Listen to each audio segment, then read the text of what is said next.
Yeah, hi there. I'm Daniel Laddie from PRD Nationwide, and thanks for checking in to my second weekly blog. I'd like to first start off hoping that everyone had a good win this week with the Melbourne Cup. I was lucky enough to be down there, and although I didn't win on the race, it was a good win for any mortgage holders as interest rates come down that 0.25%. We've already seen an impact of that from inquiry levels, and obviously the banks are starting to be a little bit more competitive in what they're offering. I'd like to just refer you back to an article I've just posted on my website. It's from the Barefoot Investor. I find his information a good insight, and he really does appeal to the average Australian person who's holding a mortgage or would like to get into the market.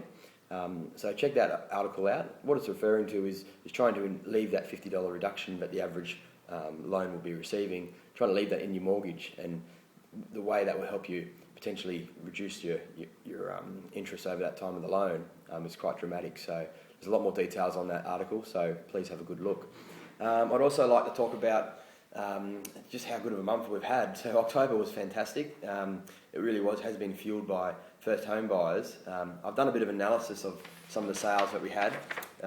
We actually had 34 sales come through that month, so they've exchanged. The important thing to note is that actually 22 of those were actually under the price range of $340,000. So first home buyers definitely. Investors still showing a little bit of interest for affordable properties. Most of those are showing excellent rent returns, up to about 6.5%. What have we got here? So of the 22, there's only actually a few homes that were in that price range we sold. There was a big push for strata title properties. Things like villas. We had a complex over in Kingswood, which is now 99% sold out. They were strata title villas. We've got some apartments that we've sold, which had been sitting on the market for a while, but there's been a huge intake of buyers for those.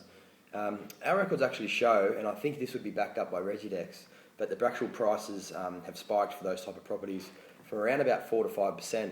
Now that's only since the end of August, so you're looking at an 8 to 9 week period, which is a great result. Hopefully that spike does continue on, certainly into the rest of the year, but more importantly into next year. There'll be some changes at the end of December. I'm sure first home buyers are aware of it. If you're not, please feel free to email me and we can give you an update and give you some contacts for people who will be able to explain that a little bit further and see what your position is.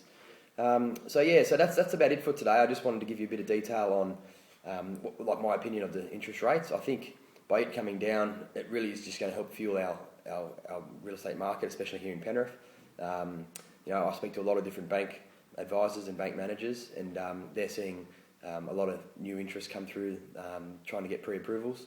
So if you do have a property that you're considering putting on the market, the time is exactly right now, especially for those properties I mentioned. Apartments, we've got any villas or townhouses, but cheap homes, there's a huge amount of buyers willing and able to buy and really looking to make some quick decisions. So if you've got a property like that, please let me know. You can contact me via this website or via my email address, and I'd love to come out and have a chat with you.